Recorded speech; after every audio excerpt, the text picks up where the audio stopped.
हरे कृष्ण सर्वांना. स्वागत आहे सर्वांचे. आपण आपलं मंगलाचरण म्हणूया. ओम अज्ञानतिमिरांधस्य ज्ञानांजन शलाकया चक्षुरुन्मीलितं येन तस्मै श्री गुरवे नमः. श्री चैतन्य मनोभीष्टं स्थापितं येन भूतले स्वयं रूप कदा मह्यं ददाति स्वपदान्तिकं. हे कृष्ण करुणा सिंधो दीनबंधो जगतपते गोपेश गोपिका कांत राधाकांत नमोस्तुते. तप्त कांचन गौरांगी राधे वृंदावनेश्वरी वृषभानुसुते देवी प्रणमामि हरिप्रिये.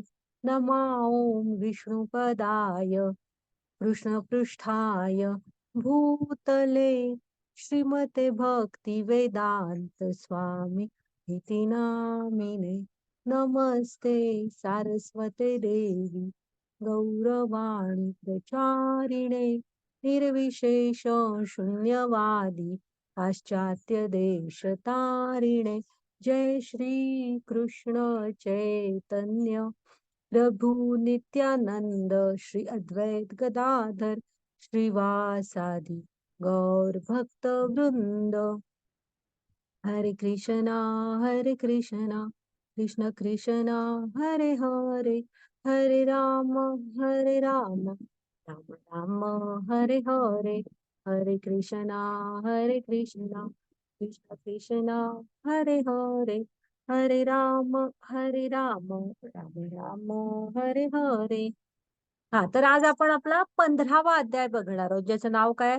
पुरुषोत्तम योग. म्हणजे कधी ना कधीतरी आपण 15वा अध्यायाला काही गीतेविषयी नाही ऐकलं तरी खाली ज्या शाखावरी मूळ एवढं तरी ऐकलेलं असतं प्रत्येकाने. गीताई मधला 15वा अध्याय तर आपण आज बघणार आहोत. बघूया. आणि कालच्याचं पण ह्याच्यात रिकॅप आहे बराचसा. हा तर हा पुरुषोत्तम योग म्हणजे सर्व पुरुष योग. ऍक्च्युली ना, आता तुम्ही भागवतम म्हणजे तुम्हाला पुरुषोत्तम शब्दाचा अर्थ तुम्ही जरा ऑलरेडी गीतेला कनेक्टेड आहात सगळीजण, तर हे बघा, आपण आतापर्यंत कुठले कुठले हे बघतो बघा. कृष्णांची विस्तारित रूप होऊन महाविष्णू म्हणजे कारणोदकशाही विष्णू, त्याच्यानंतर गर्भोदकशाही विष्णू, आणि मग येतात क्षीरोदकशाही विष्णू. मग ह्यांना म्हणायचं पुरुष अवतार. ह्यांना मग ह्या सगळ्यांमध्ये उत्तम कोण आहे, पुरुषोत्तम कोण आहे, सर्वोच्च कोण आहे, तर गोलोक वृंदावन मधले आपले भगवान कृष्ण. त्यांना म्हणायचं मग ह्या सर्व पुरुष अवतारांमध्ये उत्तम कोण, तर हे गोलोक वृंदावनातले भगवान कृष्ण, म्हणून ते पुरुषोत्तम आहेत. तर बघूया आपण अध्याय. कालच्या अध्यायातलं हे रिकॅप आहे जरा. काल आपण कुठले कुठले स्वभाव शिकलो मनुष्यांचे, प्रकृतीचे, भौतिक प्रकृतीच्या कुठल्या गुणांच्या प्रभावाखाली असतो आपण? सत्व रज आणि तम. येस. मग आपल्याला जायचं कुठं आहे, म्हणजे स्वस्त्व. म्हणजे कुठल्या गुणात आपण जावं? सत्व. शुद्ध सत्वगुणात. शुद्ध सत्वगुणात.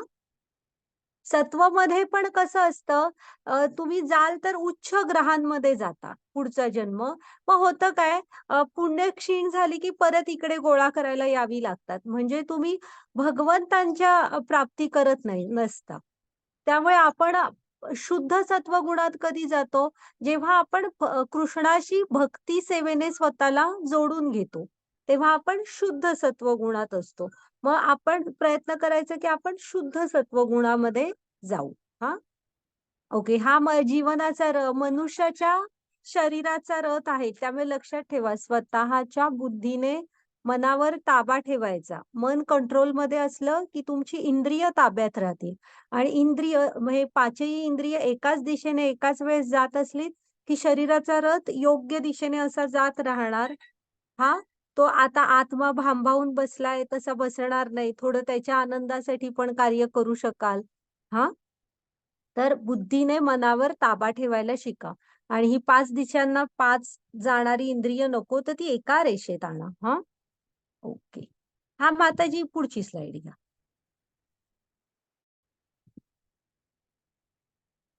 हा, हे सत्व, रज आणि तम हे गुण ते आपल्याला कसे कठपुतलीप्रमाणे नाचवत असतात बघा.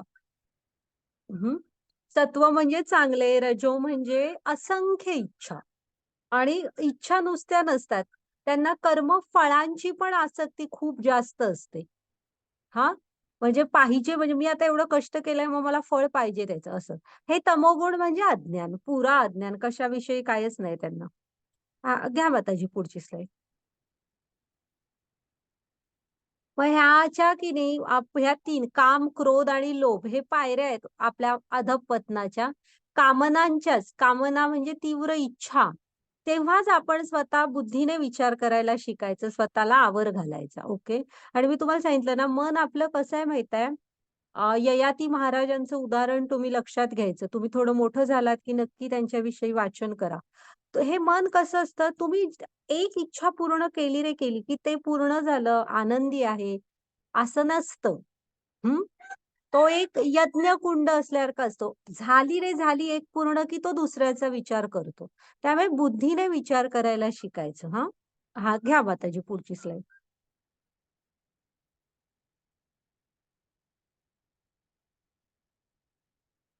हां, हे आम्ही बघितलंय काल. हे कसे-कसे ते वागतात ते असतं.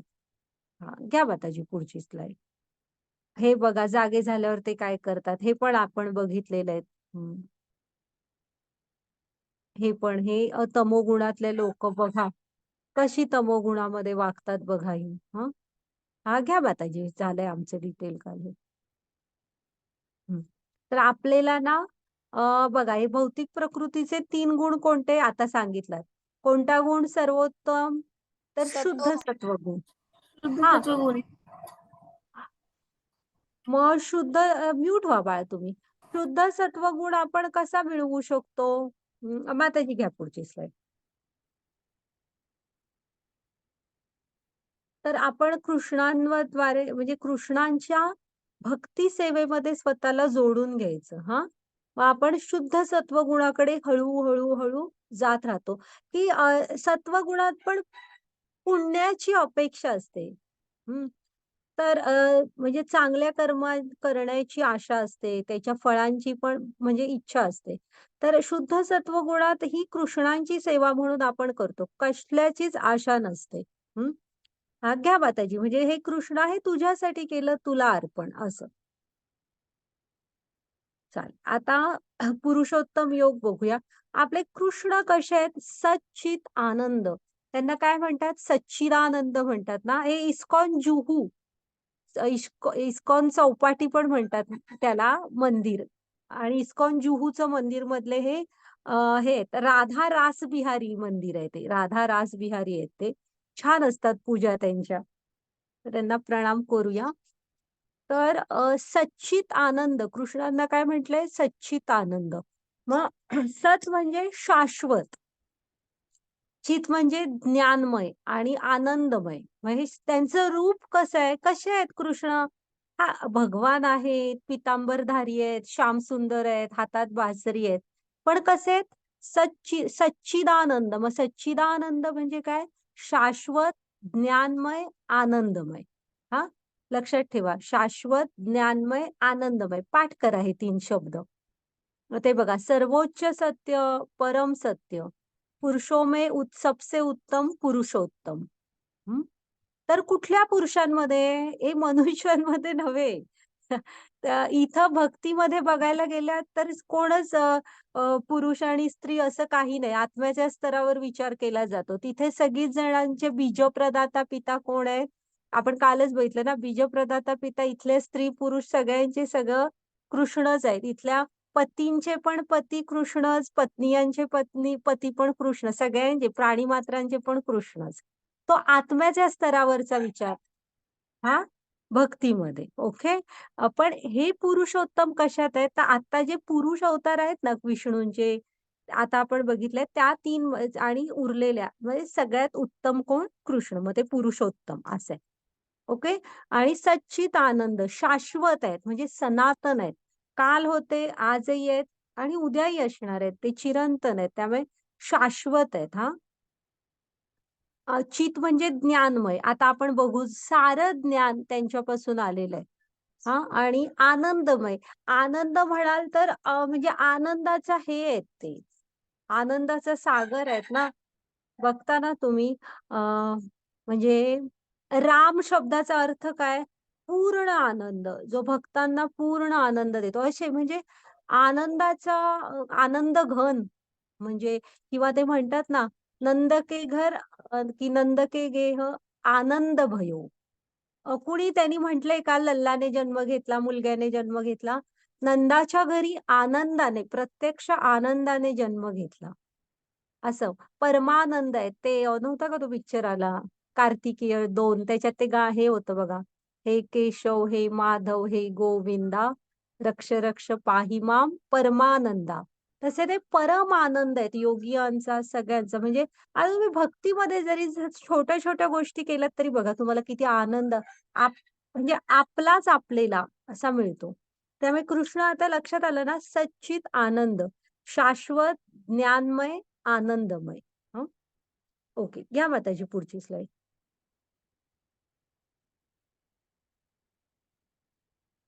वाच आता. युवराजला जमतं वाचायला. हे वाच तू. वाचू मी माताजी? हरे नको कृष्ण. थांबा. हां, तू वाच. ऊर्ध्वमूलमदशाखम् अश्वत्थं प्राहुरव्ययम् छन्दांसि यस्य पर्णानि यस्तं वेद स वेदवित्. हरे कृष्ण. वाच खालचं पण वाच. श्री भगवान म्हणाले, असा एक शाश्वत वटवृक्ष आहे ज्याचे मूळ वर आहे आणि शाखा खाली आहेत आणि पाने वैदिक मंत्र आहेत. जो या वृक्षाला जाणतो तो वेदांना जाणतो. हरे. आता ना आपण थोड्या स्लाइड्स नंतर आणि एक चित्र बघू ह्याच्याविषयी. आता कृष्ण काय म्हणतायत बघा, की असा एक शाश्वत वटवृक्ष आहे, की ज्याचं मूळ वर आहे आणि शाखा खाली आहेत. आता आपण आपण काय कितीतरी वृक्ष बघतो. पण तुम्हाला हे असं कधी दिसलंय का झाड, की ज्याचं मूळ वर आहे आणि शाखा खाली आहेत, असं दिसलंय का कधी? पण जरा नीट आठवलं तर असं एक ठीक म्हणजे दिसू पण शकतं. हां. मग तुम्हाला असं आता इथे पण दाखवलंय. कशात दिसलंय बघा ते?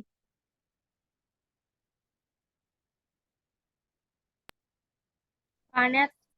हां, बरोबर. पाण्यात प्रतिबिंब दिसतं बघा. तेव्हा तसं दिसतं ना आपल्याला जसंच्या तसं. म्हणजे मूळ आधी दिसतं आणि त्याचं खाली हे असं दिसतं की नाही विहिरीच्या काठी, तळ्याच्या काठी जी झाडं असतात तशी दिसतात की नाही. मग अ, इ तसा हा आहे. हां, ते आपण बघूया म्हणजे काय आहे हे सगळं. आपण फक्त ही आधी कल्पना लक्षात घ्या, की हे काय आहे? हे प्रतिबिंब आहे म्हणून ते तसं दिसतंय. हां आणि हा शाश्वत वटवृक्ष आहे. जो काय सनातन आहे. हां आणि त्याची पानं काय आहेत? तर पानं वैदिक मंत्र आहेत. हां आणि जो या वृक्षाला जाणतो तो वेदांना जाणतो. म्हणजे या वृक्षाला समजून घेणं म्हणजे वेदांना जाणून घेतल्यासारखं आहे तुम्ही. ओके. मग बघा एक हे असतो, एक मुलगा एका नदी किनारी असा तळ्याकाठी येतो आणि ना तिथे एक आंब्याचं झाड असतं. तो म्हणजे ते पाण्यात त्याला दिसतं, की आंब्याच्या झाडाचं छान डेरेदार आंब्याचं झाड आहे. तो तळ्यात बघतो आणि त्याला आंबे पण लागलेले असतात. मग हा काय करतो त्या पाण्यात असं म्हणजे चालत जातो आंबे काढायसाठी. पाणी हलतं, हात पडतो, काहीच हाताला येत नाही. परत पाणी शांत काठावर येतो, पाणी शांत होतं आणि परत ते दिसायला लागतं तसं. हं. आणि हा परत जातो, पण पाण्यात भिजतो, पण हाताला काही येत नाही. मग थोड्या वेळाने काय होतं, परत काठावर येऊन उदास बसतो. मग आहे ना, एक मनुष्य त्याच्या जवळ येतात आणि त्याला सांगतात, की "तू थांब, मी तुला आंबे काढून देतो." आणि ते इकडे काठावर जे झाड असतं त्याच्यावर चढतात, थोडे आंबे काढतात आणि त्याला देतात. तर तो मुलगा आहे ते आपण आहे. हे जे झाड आहे, हे समोर दिसलंय त्याचं प्रतीक असं समजा तुम्ही. आणि ते जे मनुष्य त्याला मदत करायला आले ते गुरु आहेत. हां, गुरुनी आपल्याला हे सांगितल्याशिवाय तुमच्या जीवनात गुरु आल्याशिवाय तुम्हाला हे ज्ञान कळणार नाही, कृष्णांची प्राप्ती होणार नाही. ती दृष्टी लागते. गुरुनी म्हणजे 4थ्या अध्यायात पण सांगितलेलं आहे, की गुरुनी स्वतः कृष्णांना जाणलेलं असतं, त्यामुळे ते आपल्याला कृष्ण भेटवू शकतात. ज्यांनी कृष्ण स्वतःच जाणलेला नाही, ते काय काय आपल्याला कृष्ण भेटवू शकणार?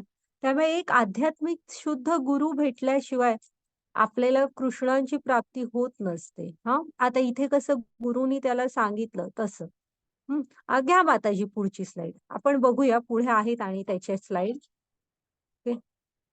आता ना हा आध्यात्मिक जग आणि भौतिक जगातला हे दाखवलेलं आहे. म्हणजे आपलं जग कसं आहे? भौतिक जग. हे पृथ्वीला भौतिक जग म्हटलेलं आहे. हा, आपलं जग. आणि आध्यात्मिक जग, कृष्णांचं जग कसं आहे बघा. हा, तर ते सनातन आहे, स्थायी आहे. सनातन म्हणजे काय? तर ते नेहमी असणार. काल होतं, आजही आहे, उद्याही असणार. हा, इथल्या प्रलय वगैरेनी आध्यात्मिक लोकाला काही फरक पडत नाही. ते कायम आहे. हा, पण आपलं कसं आहे, त्यांनी बरोबर लिहिलंय बघा तिथे. हे खरं आहे, पण तात्पुरतं आहे. म्हणजे काय आहे, आपलं पृथ्वी हे काही खोटं नाही आहे, प्रत्यक्षात आहे. पण बदलतंय. तात्पुरतं म्हणजे सतत ना चेंजिंग आहे. इथल्या भौतिक परिस्थिती ह्या सतत बदलत असतात. हा, तिथलं प्रेम आहे हे शुद्ध प्रेम आहे, खरं. कृष्णांचं आपवर आणि आपलं कृष्णांवर हे शुद्ध प्रेम आहे, बाकी काही नको. ते काय वस्तूंशी निगडीत प्रेम नाही, की एखादी वस्तू आई वडिलांनी देऊ नाही शकले तर मुलं भांडतील किंवा असं अशा टाईपचं वस्तूंशी निगडीत प्रेम नाही. ती शुद्ध प्रेमाची देवाणघेवाण असते. आणि इथलं प्रेम हे कसं असतं? हे देवाणघेवाणीचं प्रेम असतं. हा, तिथली सुख ते कसं आहे, ते जग खरं, नित्य आणि सनातन. म्हणजे तिथला आनंद पण कसा आहे? खरा आहे, कायम टिकणारा आहे आणि नित्य आहे. ओके. ती इथला आनंद कसा आहे? अल्पकालीन. म्हणजे आनंद आहे, कधी दुःख आहे, आनंद आहे, कधी दुःख आहे, असं. तिथले नातं हे खरं आहे. आपलं आत्म्याचं आणि परमात्म्याचं हे चिरंतन नातं आहे. हा, आपले इथले संबंध कसे बाळ, ह्या जन्मापुरते इथले मर्यादित. मग जेव्हा आत्मा दुसऱ्या शरीरात जातो, दुसरा जन्म, तेव्हा मग तिकडचं सुरू होतो, असे संबंध. हा, तिथं दुःख नाहीयेत कसली. आपल्या इथे दुःखच दुःख भरलेली आहेत. ही अशाश्वत आणि दुःखालय अशी कृष्णाने ज्याने निर्माण केलं त्यानेच त्याचं इथलं वर्णन केलेलं आहे. हे भौतिक जग कसं आहे? अशाश्वत. म्हणजे सतत काय इथं बदलत असणार. आणि दुःखालय असं बनवणाऱ्यानेच वर्णन केलेलं आहे. आणि 4 वास्तविक समस्या तुम्हाला आठवतात का? 4 वास्तविक समस्या मनुष्य जन्माच्या. नाही. अ, हे पद्मनाभ तुला पण नाही आठवत आहे? 4 वास्तविक समस्या प्रभुपाद स्वामींनी एका जादूगाराला विचारलेलं बघ, तुम्ही ह्या दूर करू शकाल का? जन्म, मृत्यू, जरा, व्याधी. म्हणजे जन्म, मृत्यू, म्हातारपण आणि आजारपण. ही ज्या वास्तविक 4 मनुष्य जन्माच्या दुःख समस्या आहेत ना, त्या पृथ्वीवर आहेत. म्हणजे ह्या आपल्या इथं आहेत. आध्यात्मिक जगात त्या नाहीयेत. हा, हा, घ्या माताजी पुढची स्लाइड. तर हा फरक आहे आध्यात्मिक जगात आणि आपल्या जगात. मग आपण कसं अरे करत असतो? हा, बोल. ते तुम्ही परत एकदा सांगाल का ते 4 आध्यात्मिक समस्या? जन्म, मृत्यू, जरा, व्याधी. जरा म्हणजे म्हातारपण, सॉरी, हो, जरा म्हणजे म्हातारपण आणि व्याधी म्हणजे आजारपण. हे बघ, जन्म हो. घेताना ना आपण आईच्या पोटात एकदम असं कोणही असं वेटोळ्या असं असं असं असतं, राऊंड वेटोळ दबलेल्या अशा ह्याच्यात. आणि ते मग कमी जागेत वगैरे असं ते पाणी असतं आईच्या पोटातलं, त्याच्यात असं पोहत आपलं दिवस काढावे लागतात. हा, मग तो एक म्हणजे तो जरासा त्रासदायकच असतो जन्म घेईपर्यंत ती अवस्था. मग त्याच्यानंतर होतं काय? मृत्यू का म्हटलंय? तर इथं तुम्ही जे काय कराल ते कधी ना कधीतरी सर्वांना सोडून जावं लागतं, ते दुसरं. जन्म मृत्यू झालं. मग जरा म्हणजे म्हातारपणात शरीर थकतं, स्मरणशक्ती कमी होते, दुसऱ्यांचा आधार घ्यावा लागतो वगैरे असं. त्यामुळे तो एक दुःख म्हणजे तो एक पिरियड त्रासदायकच असतो. हा, आणि मग व्याधी, वेगवेगळी आजारपण ती कुणाला नको असतात. आजारपण आला की थोडा त्रास होतो. तर ही खरी दुःख आहेत मनुष्य जन्माची. जन्म, मृत्यू, जरा, व्याधी. ओके. आता इथे बघा हां, आपण ना अज्ञानात राहून हे भांडत असतो. हे क्षेत्र माझं आहे, हे क्षेत्र माझं आहे. ॲक्चुअली ज्ञानेश्वरांनी सांगितलं, की एवढ्या मोठ्या संकल्पना आहेत बघा. आपल्याला किती स्वतःच्या विचारांच्या कक्षा रुंदावायला हव्यात आपल्या, की हे विश्वची माझे घर. त्यांनी विश्वालाच स्वतःचं घर मानलेलं आहे. कुठल्याच मर्यादा, बंधनं, सीमा नाहीयेत बघा. सगळ्यांप्रती बंधुभाव. पसायदान जेव्हा म्हणता, वाचता एक तरी प्रार्थना एवढी मोठी ज्ञानेश्वरी लिहून ज्ञानेश्वरांनी एक तरी स्वतःसाठी काय मागितलं का? ते पसायदान बघा सगळ्यांचं कल्याण व्हावं म्हणून मागितलं. हं. तर हे ज्ञानात स्थित असणाऱ्यांच्या किती वैचारिक पातळी किती उच्च असेल बघा. म्हणतात ना अवतार पांडुरंग.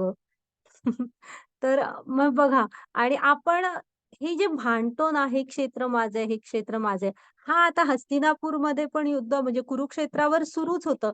पण ती वेळ आणली होती. सगळे शांतीचे प्रयत्न धुडकावून लावले होते दुर्योधनाने. शेवटी धर्माची स्थापना करण्यासाठी ते गरजेचं होतं. पण एरवी आपण अगदी भावंड सुद्धा घरात ना हां, महाभारतात हो. तर भावंड सुद्धा घरात पटणार नाही. एका सोफ्यावर बसताना तुमची भांडणं होणार, की मी इथे बसणार, मी तिथे. शांतता हवी ना, आनंदात जगायला शिकायचं. जे आहे त्यात हॅपी, आनंदी राहायला शिकायचं. हां, कसं आहे, इथे दाखवलंय बघा, ही भांडतायत ना, हे क्षेत्र माझं आहे, हे क्षेत्र माझं आहे. खाली काय सांगितलंय बघा, खरं तर हा परिसर कोणाचाच नाहीये. तत्वतः विचार कराल तर हे सगळं कोणाचं आहे? कुणी निर्माण केलं? पुढची स्लाईड घ्या माताजी. हां, आता सांगा कोणाचं आहे हे सगळं? कृष्ण. हं. हां, येस. कृष्णाचं आहे की नाही? मागची हां. आता हे ते बघा त्यांनी दिलंय, की आपण तथ्य विसरलो आहोत, की आपण इथे तात्पुरतेच आहोत. हां. अ, हो, कृष्णांचं आहे हे सगळं. मग हेच मुळात आपण विसरलेलो आहोत, की आपल्याला हे लाईफ आहे ना, एक ठराविक मिळालेलं असतं. ते आहे त्याचा योग्य उपयोग करून घ्यायला पाहिजे. वाणी मिळाली आहे, त्याचा आहे श्वास मिळालेत त्याचा हां. कधी ना कधीतरी साऱ्यांनाच इथनं जावं लागतं. आपण इथं तात्पुरते आलेलो आहोत. मग भजन भक्ती करून, आत्म्याच्या आनंदासाठी थोडं करून आणि कर्तव्याच्या मार्ग गीता काय तुम्हाला एक क्षण सुद्धा कर्तव्याच्या मार्गावरून बाजूला व्हा म्हणतच नाही. हां, तर मग आपण हे लक्षात ठेवायला ते हां, पण इथं ही माझी संपत्ती आहे, ही माझी. कशी भावना हवी, की "हा कृष्णा, ही सारी तुझी कृपा आहे." हं, अशी हवी आपली भावना. घ्या माताजी पुढची स्लाईड. त्यानेच दिलंय शरीर, मन, बुद्धी, अहंकार सगळं त्याने दिलेलं आहे. माताजी पुढची स्लाईड घ्या आणि मुळात ना प्राणी करू शकत नाहीत, पण मनुष्य करू शकतात. जन्म मिळालाय तर थोडं तरी दुसऱ्यांच्यावर म्हणजे समाज हितासाठी वगैरे नक्की काहीतरी करावं.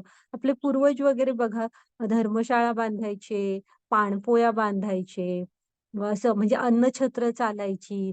असं छोट्या-छोट्या म्हणजे आपण एवढं नाही काही करू शकलो तरी मी सांगितलं ना गच्चीत जरा मातीच्या भांड्यांमध्ये वगैरे पाणी भरून ठेवणं, कुठे जागा असेल तिथे झाडं लावणं, झाडांना पाणी घालणं. हे छोट्या-छोट्या पक्ष्यांना थोडे दाणे टाकणं. हे छोट्या-छोट्या गोष्टी आपण थोडं करायला हवं. आपण ते करू शकतो म्हणून. प्राणी नाही करू शकत ते. हं. कारण हा जन्म फक्त घेण्यासाठी नसतो, मनुष्याचा जन्म देण्यासाठी पण आहे. कारण आपली तेवढी उच्च चेतना आहे. हं. आता इथे बघा हां, भांडणं. तुमची हिंमत कशी झाली मला मूर्ख म्हणायची. हं. हे खोटी प्रतिष्ठा आणि हा प्रतिष्ठेपासून मुक्त असणारे ते काय म्हणतायत, "मी एक मूर्ख आहे, ज्याने कृष्णाची उपासना सोडून दिली आणि येथे दुःख भोगत आहे." तर त्यांना थोडी जाणीव आहे, की आपण भक्तीपासून स्वतःला तोडून घेतलंय. आपण पहिलं काम काय करायला पाहिजे, कनेक्ट टू कृष्ण. आपल्याला स्वतःला कृष्णाशी जोडून घ्यायचंय. ओके. हां, माताजी घ्या पुढची स्लाईड. हरिपाठमध्ये काय सांगितलंय? हरिमुखे म्हणा, हरिमुखे म्हणा, पुण्याची गणना कोण करी. पहिली सुरुवात आहे, की आधी मुखाने हरिनाम घ्या. हं. हे बघा, योग्य दृष्टी काय आहे? मी खूप पैसे कमावतो कारण मी सुपर प्रतिभावान आहे. ही काय आहे? हा भ्रम आहे. कारण इथे सतत बदलतं वातावरण असतं. म्हणजे अ, हे सतत सगळं सतत बदलतं असतं. त्यामुळे हा भ्रम आहे. योग्य काय आहे? माझ्याकडे जे काय आहे ते कृष्णाच्या दयेमुळे आहे. हां, ही योग्य दृष्टी आहे. घ्या माताजी पुढचे स्लाइड. त्यावेळी कधी आलं अपयश तर निराश पण खूप होऊ नका. पुढच्या वेळी प्रयत्न करू हा. आता ही जी नाती आहेत ना, ही खोटी नाती आहेत. खोटं म्हणजे इथे कसं घ्या माहितीये, ही ह्या शरीरापुरती मर्यादित आहेत आणि काळाने तर आपण सगळे बांधलेलो आहोत. ठराविक मर्यादित काळापुरती भेटलेली लोक आहेत ही आपल्याला हा.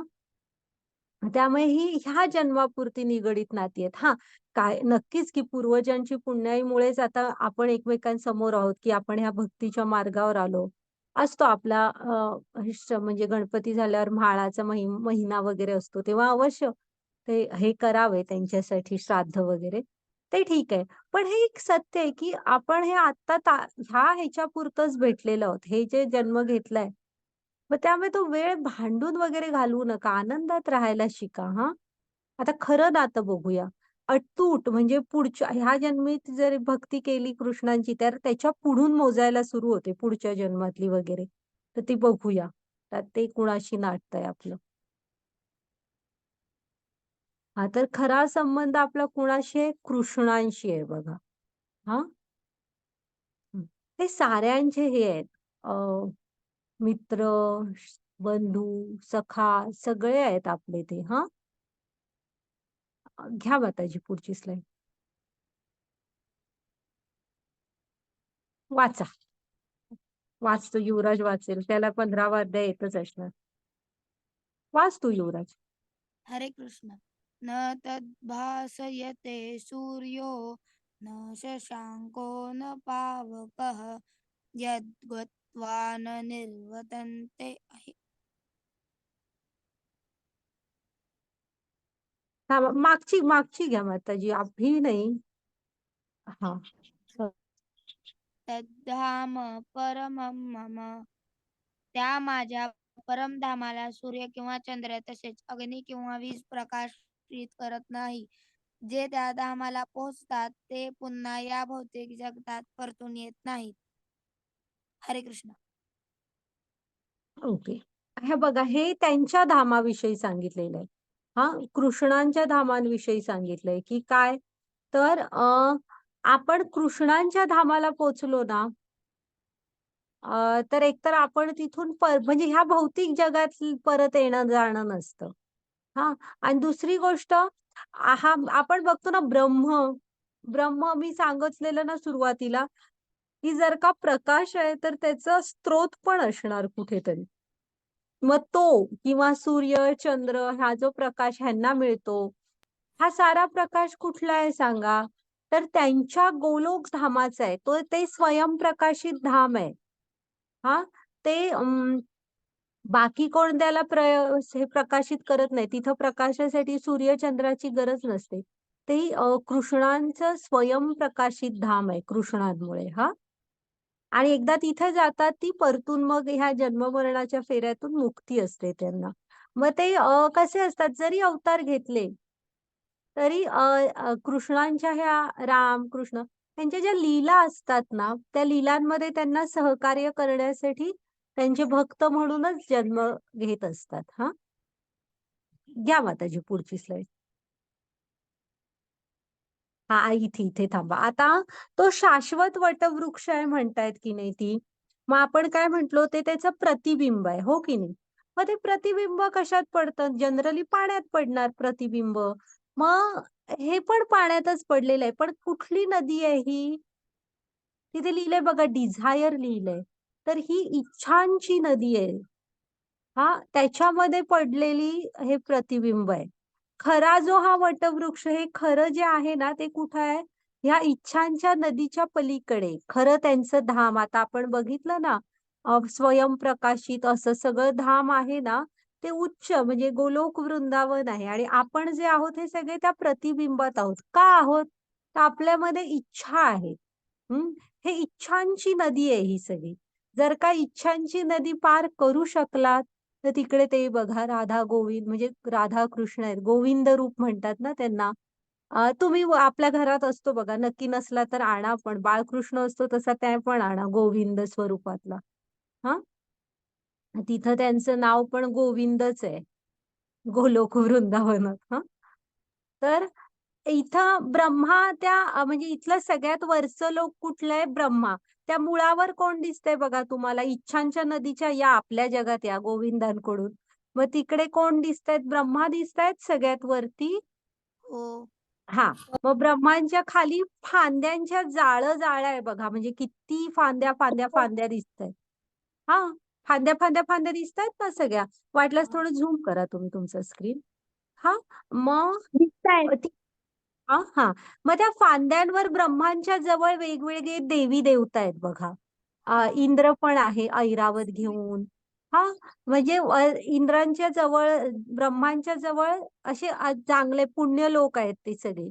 मग तिकडं जसं आणि खाली या, मग खाली याल तसे मग म्हणजे खालचे खालचे खालचे लोक होतात. पृथ्वी होते किंवा दिसतायत बघा वनांमध्ये राहणारे, वेगवेगळ्या कामनानी म्हणजे पूर्ण करण्यासाठी झगडणारे असे लोक सगळे, म्हणजे खालचे खालचे खालची लोक सुरू होतात.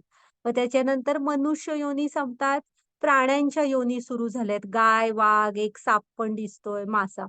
असं म्हणजे जसं जसं तुम्ही ब्रह्मलोकाकडून खाली खाली याल, तशा खालच्या खालच्या खालच्या योनी सुरू होत जात आहेत.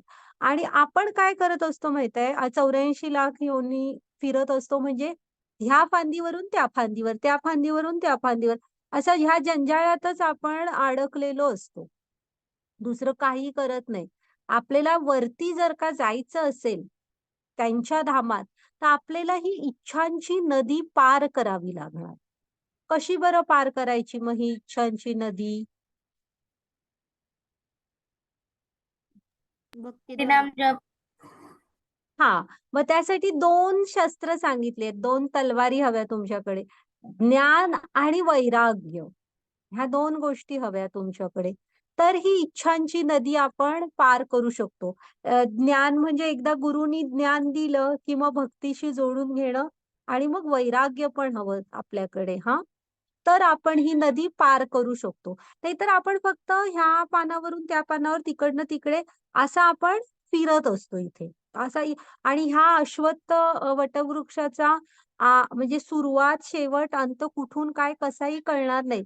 हा आपला कर्मफळ जशी आपली वाढत जातात ना ह्या सगळ्यांचीच, तसा तो वाढतच आहे, वाढतच आहे आणि वाढतच राहणार. आणि आपण त्या जंजाळात अडकून पडत राहणार. हा, त्याचा काही शेवट कधी कोणाला लागू शकत नाही. ज्यालाच लागणार, ज्याला ज्ञान आणि वैराग्य हे शस्त्र ज्यांच्या हाती येणार त्यांना.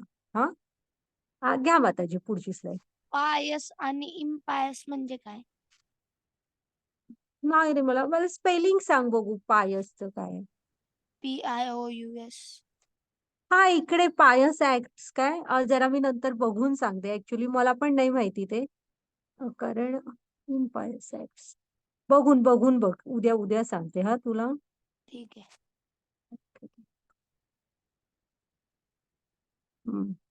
हा, घ्या माताजी पुढची स्लाइड.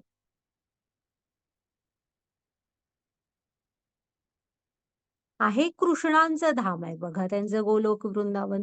जसे ते इथे मधल्या स्लाइड मध्ये गोविंद रूपात आहेत. त्यांचं त्यांच्या गायींवर खूप प्रेम आहे. ब्रह्मदेवांना पण त्यांनी क्षमा केली नव्हती. संमोहन लीला ती, की ब्रह्मा परीक्षा घ्यायला येतात ना आणि त्यांच्या गायी गुप्त करतात, मग त्यांचे गोप सखे गुप्त करतात, तेव्हा क्षमा मागतात पण कृष्ण माफ नाही करत. तर त्यांच्या गायींवर अतिशय प्रेम आहे कृष्णांचं. तर मग ते गोविंद इकडे बघा आपल्या मित्रांबरोबर बसलेत, गोप सख्यांबरोबर. दुसऱ्या ह्या बाजूला पण गोप सख्यांबरोबर खेळतात. असं रम्य असं आहे ते. आणि तिथे इथल्यासारखं काय नाहीये त्रास कुठले. ते शाश्वत असं धाम आहे, आनंदी असं. हा, घ्या माताजी पुढची स्लाइड. ह्या लीला मध्ये हे वर्णन असतात, खूप रम्य असं असतं. इकडे बघा बलराम आणि त्यांचे सखे पण आहेत, कसे वनभोजन करतायत. परत गोविंद आहेत. हा, गायींच्या मागून पायात काय न घालता जायचे हा गायींच्या मागून.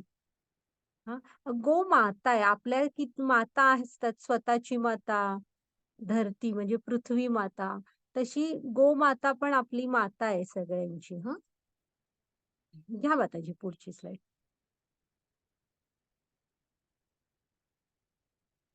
हे वाच बा.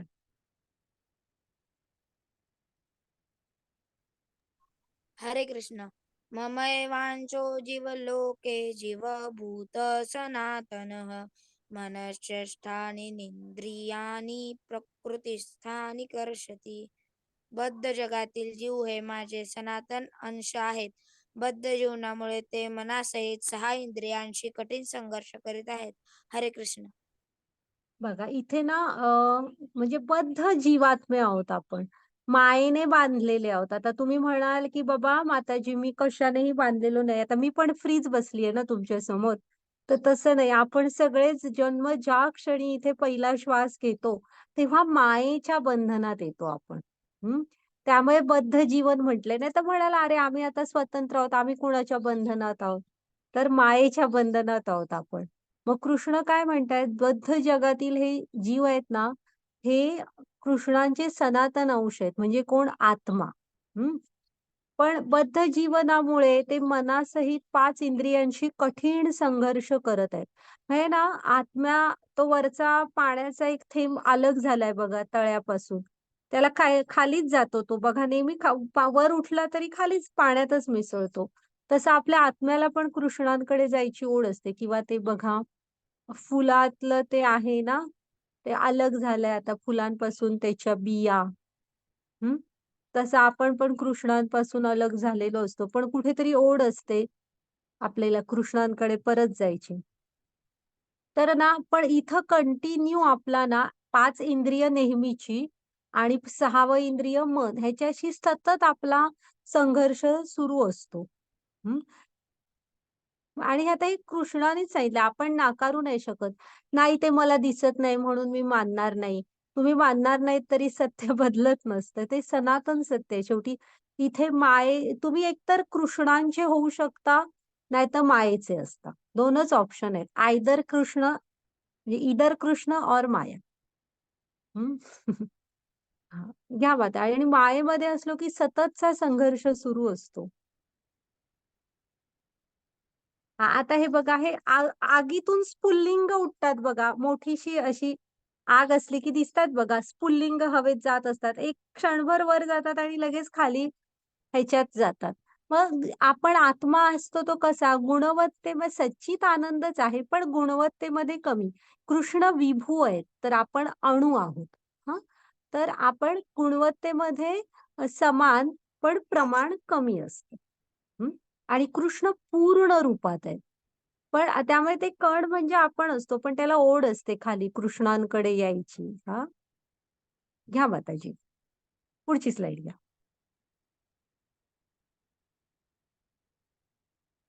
लक्षात ठेवा काही पाठ नाही झालं गीतेतलं हे पण तुम्हाला कोणी विचारलं, की कुठे सांगितलंय सांगा? की कृष्ण हृदयात स्थित आहेत. गीतेमध्ये खूप ठिकाणी दिलेलं आहे, की मी हृदयात परमात्मा म्हणून स्थित आहे. हा तरी अध्याय 15.15 श्लोक नंबर लक्षात ठेवा आणि सांगा, की उघडा गीता आणि वाचा. वाचा. पाठ करा सगळ्यांनी. हरे कृष्ण.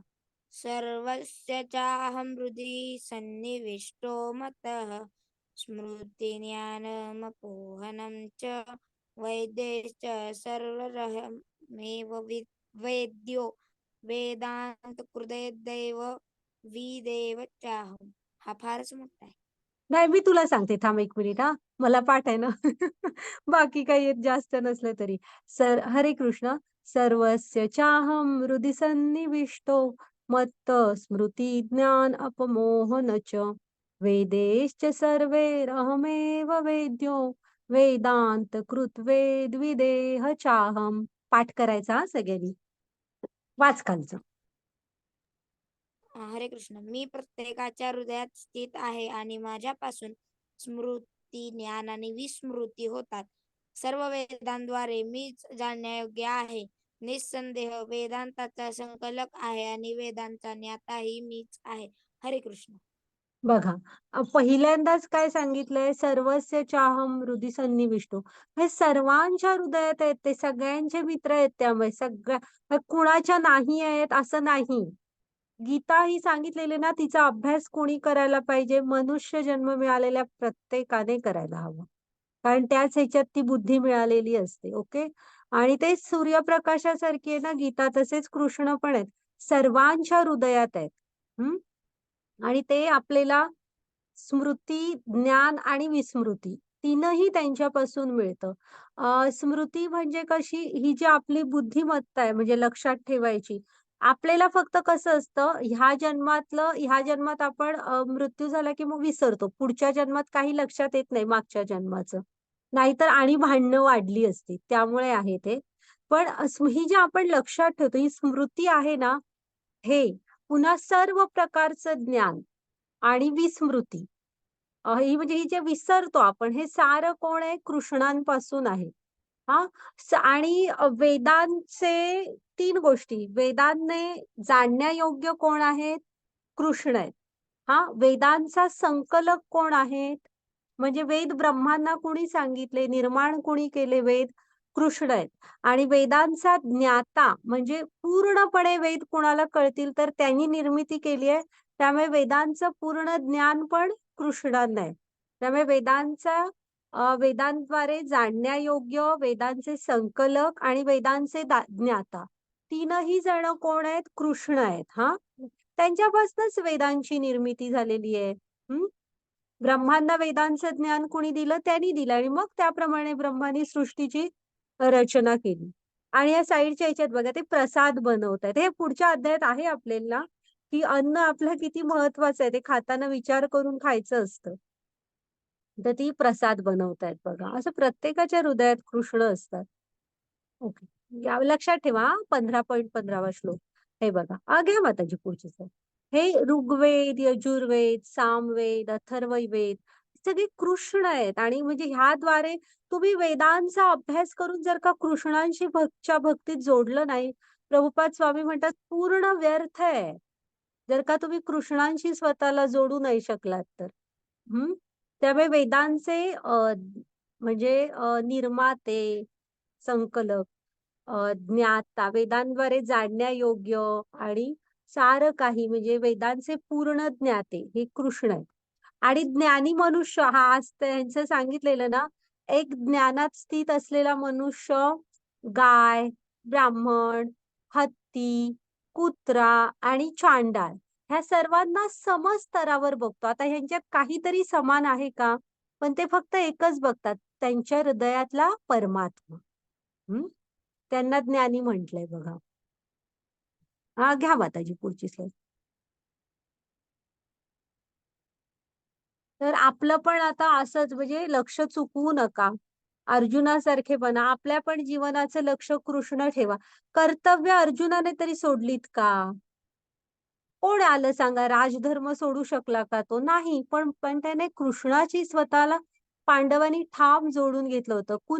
कुंती कधी कर्तव्यांपासून बाजूला झाल्या का? की द्रौपदी झाली? कोण झालं? पण त्यांनी विदुरांची पत्नी किती शुद्ध भक्त होते ते. उद्धव होता, रुक्मिणी होत्या स्वतः. हं. पण हे ती स्वतःला कृष्णांशी जोडून घेतलं होतं. असं नव्हतं की सगळं सोडून बसली होती. करतच होती सगळं. हां, मग आपलं पण लक्ष चुकवू नका आणि फोकस व्हायला शिका अर्जुनासारखं. हा अर्जुन किती महान होता. ॲक्चुअली तुम्ही अर्जुन म्हणजे महाभारत वाचाल तर बघा, की अर्जुन ना लवकर उठायचा खूप आणि एकटाच जे गुरूंनी शिकवलेली होती ना धनुर्विद्या, त्याचा सराव करत बसायचा. इथे पण बघा किती प्रश्न विचारतो. म्हणजे किती जिज्ञासू आहे तो. आपण पण फोकस व्हायला शिकायचं अर्जुनासारखं. तुम्हाला तुमचा अभ्यास करायचा आहे, तुम्ही एखादी आणि कला शिकताय, तर वेळेचं टाईम मॅनेजमेंट करायचा आणि व्यर्थ टाईमपास नाही करायचा. योग्य वापर वेळेचा करायचा, सदुपयोग आणि फोकस व्हायला शिकायचं हां. हां, घ्या मग त्याची पुढची स्लाईड.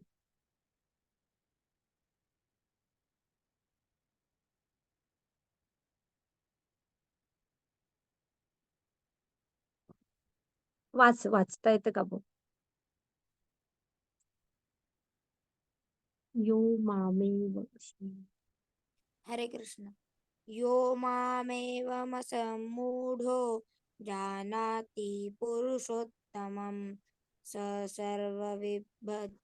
विद्भजति मां सर्वभावेन भारतः.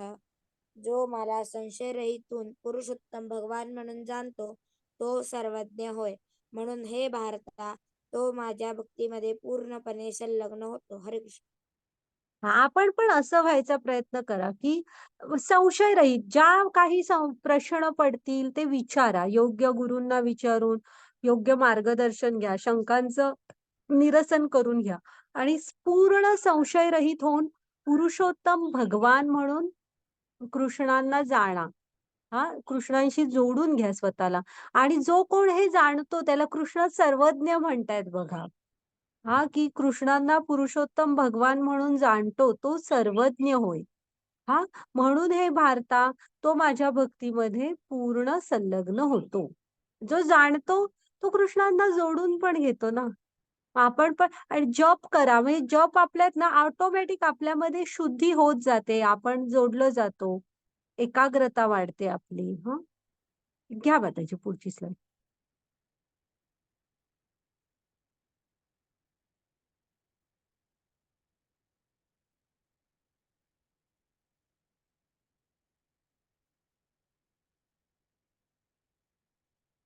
नारद मुनी यांनी गुरु म्हणून सेवा केली. हां, हे नारद मुनींचा हा भक्त संप्रदाय आहे बघा. प्रल्हाद महाराज, ध्रुव महाराज, व्यासदेव, वाल्मिकी आणि खूप भागवतममध्ये बघा तुम्ही ते एवढे शिष्य केलेले आहेत नारदांनी. अद्भुत.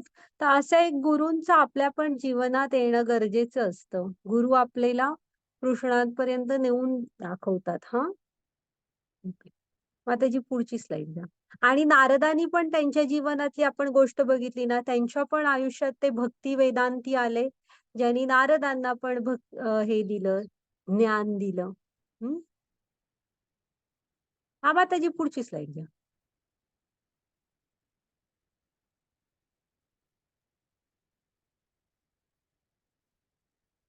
आणि शास्त्रांवर कधी संशय घेऊ नका. कृष्णांवर, देवांवर पण कधी म्हणजे कृष्णावर पण कधीही संशय घेऊ नका. हां, प्रश्न असतील तर विचारायचे. पण त्याच्यावर जर का तुमचा विश्वास नसेल, तर मग काही खऱ्यातलं नसतं. मग काय उपयोग ना?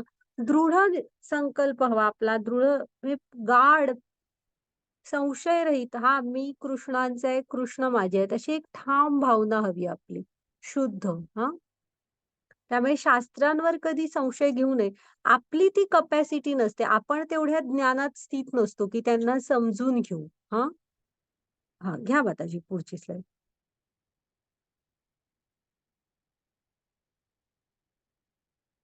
हे बघा एक मिनिट हां. आपण वेदांचे ध्येय म्हणजे कोण कंसात काय टाकलंय? कृष्ण. न शोधता वेदांचा अभ्यास केल्यास आपण आपला बहुमोल वेळ वाया घालवला. मग प्रभुपाद स्वामींनी सांगितलेलं आहे, की कृष्ण हे जर का ध्येय न ठेवता कारण वेदांचा ध्येयच कृष्ण आहेत. वेदांचा ते न ठेवता जर का तुम्ही वेदांचा अभ्यास केला, तर तुम्ही बहुमोल वेळ फुकट घालवला. घ्या माताजी पुढची स्लाईड.